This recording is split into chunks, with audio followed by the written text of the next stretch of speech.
ఎన్నికల సంఘం రేవంత్ రెడ్డి జేబులో వ్యక్తులుగా వ్యవహరిస్తున్నారని బీఆర్ఎస్ ఎమ్మెల్సీ దాసోజు శ్రవణ్ తీవ్ర వ్యాఖ్యలు చేశారు. ఎన్నికల నిబంధనలను ఉల్లంఘించి ఇతర ప్రాంత వ్యక్తులను తీసుకొచ్చి దొంగ ఓట్లు వేయిస్తూ రిగ్గింగ్కి పాల్పడుతున్నారని, ఈసీ మాత్రం ఏమాత్రం చర్యలు తీసుకోవడం లేదని మండిపడుతున్నారు. చాలా మంది ఓట్లు గల్లంతయ్యాయని అంటున్న దాసోజు శ్రవణ్తో మా ప్రతినిధి Teja face to face. Jubilee Hills ఉప ఎన్నికల్లో పోలింగ్ డే రోజు కావడంతో పోలింగ్ అయితే ఉదయం 7 గంటల నుంచి ప్రశాంతంగా అయితే కొనసాగుతుంది. బీఆర్ఎస్ పార్టీకి సంబంధించిన ఎమ్మెల్సీ దాసో శ్రవణ్ కూడా ఆయన ఓటు హక్కును వినియోగించుకున్నారు. మనతో ఉన్నారు, మాట్లాడడం.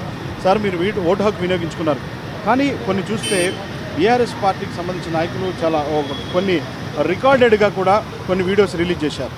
ఎందుకంటే కాంగ్రెస్ పార్టీకి సంబంధించిన వాళ్ళు అసలు ఈ నాన్ లోకల్ వాళ్ళు ఇక్కడికి ఎందుకు తిరుగుతున్నారు, ఎన్నికల నిబంధనలు ఉల్లంఘించి అనేటువంటిది ఒకటి. ఇంకోటి డబ్బులు పంచుతున్నారు, అది బీఆర్ఎస్ పార్టీ వాళ్ళు చాలా రెడ్ హ్యాండెడ్గా వాళ్ళని పట్టుకున్నారు. ఏంటి, ఎలాంటి పరిస్థితులు ఉన్నాయి? ఎన్నికల సంఘం, పోలీసులు కాంగ్రెస్ పార్టీ పేరోల్ మీద ఉన్నట్టుగా ఈరోజు వ్యవహరిస్తూ ఉన్నారు. ప్రజలు ఇచ్చినటువంటి ట్యాక్సులతో జీతాలు తీసుకునేటువంటి ఎన్నికల సంఘం అధికారులు, తర్వాత స్థానిక పోలీసులు అదేదో రేవంత్ రెడ్డి జేబులోకి వెళ్ళి జీతాలు ఇస్తే మేము పనిచేస్తున్నాము అన్నట్టుగా ఇవాళ వ్యవహరిస్తూ మొత్తం జూబ్లీహిల్స్ ఎన్నికను అపహాస్యానికి గురి చేసే పరిస్థితిలోకి నెట్టివేస్తూ ఉన్నారు. ఇవాళ షేక్పేట్ డివిజన్ కావచ్చు, ఎర్రగడ్డ కావచ్చు, బోరబండ కావచ్చు, ఇటువంటి అనేక ప్రాంతాలలో పెద్ద ఎత్తున ఎంఐఎంకి సంబంధించిన వాళ్ళు ఆటోలలో, తర్వాత మహిళలను తీసుకొచ్చి డంప్ చేసి ప్రతి పోలింగ్ స్టేషన్లో బోగస్ ఓటింగ్ పాల్పడుతూ ఉన్నారు.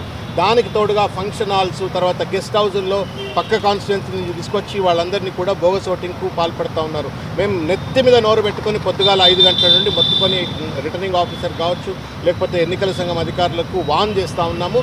దయచేసి ఈ బోగస్ ఓటింగ్ను ఆపండి. ఎక్కడో మనము చార్మినార్ దగ్గరనో యాకత్పురాలోనో జరిగేటువంటి ఒక దుర్మార్గమైన సంస్కృతి ఇవాళ జూబ్లీహిల్స్కు ఎగబాకింది.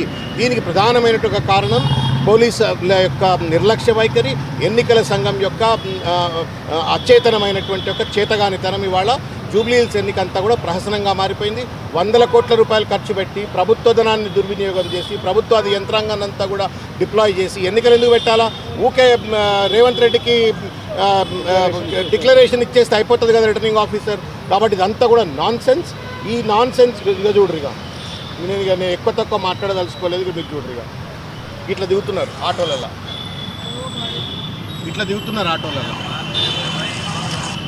ఇది కథ.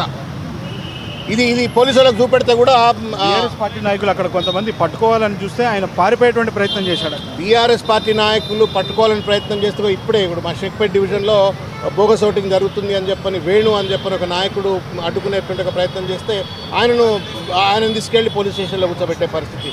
ఎక్కడికక్కడ బీఆర్ఎస్ కార్యకర్తలు ఉండకుండా చెదరగొట్టాలని ప్రయత్నం చేస్తున్నారు, కానీ బోగస్ ఓటింగ్ని మాత్రం నియంత్రిస్తలేరు. మేము ఎన్నికల సంఘంకి విజ్ఞప్తి చేస్తూ ఉన్నాం.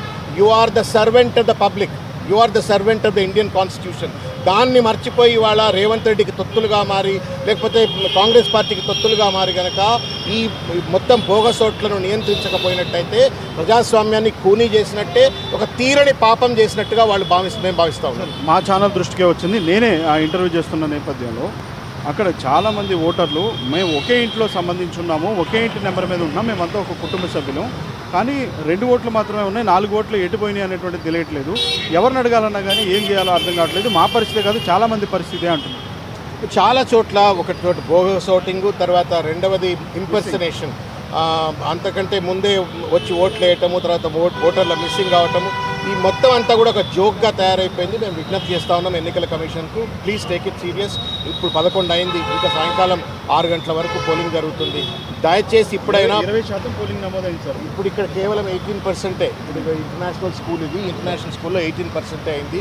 So I also humbly appeal to all the voters. ఇది పవిత్రమైనటువంటి ఒక ఆయుధం, భారత రాజ్యాంగం ఇచ్చిన, ప్రజాస్వామ్య వ్యవస్థ ఇచ్చినటువంటి ఒక పవిత్రమైనటువంటి ఆయుధం.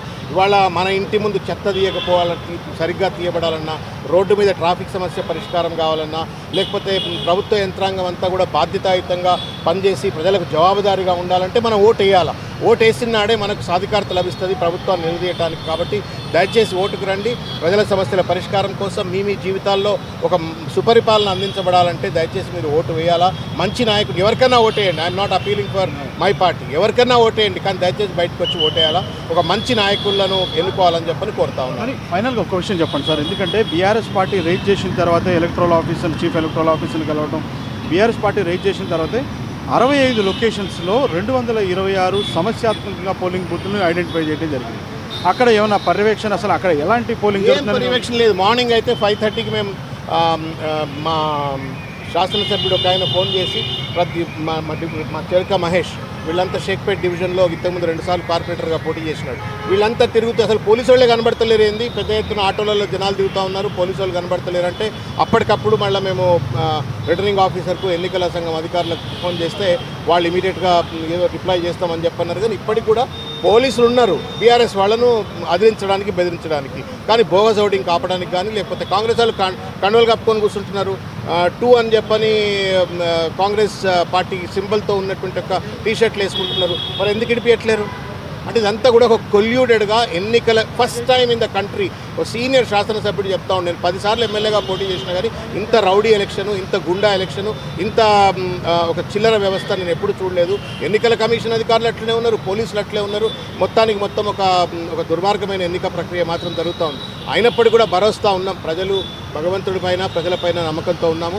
తప్పనిసరిగా బీఆర్ఎస్ పార్టీ గెలుస్తుంది బలమైనటువంటి ఒక రీతిలో అని చెప్పని భావిస్తూ ఉన్నాము. But they trying their best. వాళ్ళకి తెలిసిపోయింది, రేవంత్ రెడ్డికి తెలిసిపోయింది ఎట్టి పరిస్థితుల్లో మేము గెలవమని చెప్పని. అందుకే 2500, 3000, 4000 రోడ్ల మీద మనుషులు నాపి నీ గూగుల్ పే నెంబర్ చెప్పు, నేను నీకు ఓటు హక్కు ఉందా, గూగుల్ పే నెంబర్ చెప్పు అని చెప్పని గూగుల్ పే చేస్తున్నటువంటి ఒక చిల్లర సంప్రదాయానికి వాళ్ళ రేవంత్ రెడ్డి గారు దిగబడ్డారు. కుక్కర్లు, గ్రైండర్లు, చీరలు ఇష్టం వచ్చినట్టు ఎక్కడికక్కడ లక్షల కొద్ది పంచి ఓట్లను మభ్యపెట్టే ప్రయత్నం చేసినారు. ఏది ఏమైనప్పటికీ కూడా వీఆర్ వెరీ కాన్ఫిడెంట్, ధర్మం గెలుస్తుంది, సత్యమేవ జయతే అని నమ్ముతూ ఉన్నాము.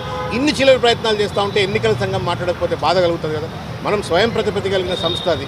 తర్వాత పోలీసులు స్వయం ప్రతిపత్తి కలిగిన సంస్థలు. మా పైన దాడి చేయడం కోసం పోలీసులు ఏంటి, మేము తప్పు చేస్తే మా పైన కూడా దాడి చేయండి.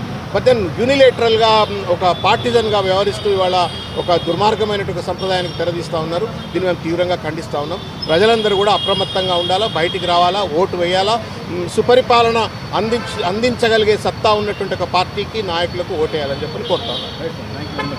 ఖచ్చితంగా చూస్తే మాత్రం ఓట్లు అనేటువంటి చాలా చోట్ల గల్లంతైనటువంటి పరిస్థితులు కనిపిస్తున్నాయి అనేటువంటిది అయితే దాసో శ్రవణ్ వ్యక్తం చేస్తున్నారు. ఎక్కడ చూసినా కానీ కనీసం కాంగ్రెస్ పార్టీ అధికారంలో ఉంది కాబట్టి ఇష్టారాజ్యంగా వ్యవహరిస్తుంది.